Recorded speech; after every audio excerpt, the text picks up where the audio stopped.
திரு செங்கோட்டையன் இப்போ யாரும் எதிர்பார்க்காத வகையில் ஒரு 1.5 மாதம் முன்னால் வரைக்கும் ஒரு பெரிய அளவுக்கான போர்க்கொடி தூக்குவார், இல்லை கட்சியை உடைச்சிருவார், இப்படிலாம் இருந்தவர் யார் எதிர்பார்க்க சமயத்தில் பசும்பொன் முத்துராமலிங்க தேவருடைய குரு பூஜை அன்னைக்கு திரு ஓபிஎஸோட போகிறாரு, டிடிவியோட போகிறாரு, அவரோட உட்காந்து ப்ரெஸ் மீட் பண்ணுறாரு. அநேகமாக அவர் கட்சியிலிருந்து நீக்கப்படக்கூடிய வாய்ப்பு அநேகமாக நிறைய இருக்குது.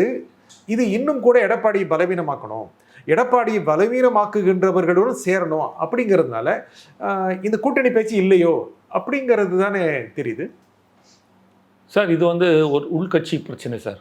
ஒருத்தரோட உள்கட்சி பிரச்சனை நம்ம பேசுறதுக்கான நமக்கு அந்த ரைட்ஸ் கிடையாது. வெளியே வந்துருச்சு சார். ரைட் இல்லை, அது ஸ்டில் அந்த எண்ட் பாயிண்ட்டு கரெக்டு தான் நீங்கள் சொல்கிறது. ஆனால் அவங்க இடத்துல இப்போ ஓபிஎஸ்ஸாக இருக்கட்டும், டிடிவியாக இருக்கட்டும், எனக்கு இவர் பேசினாரா? செங்கோட்டையன் கொடுக்கல, ஓபிஎஸ் மட்டும் தான் பேசினார்னு நினைக்கிறேன்.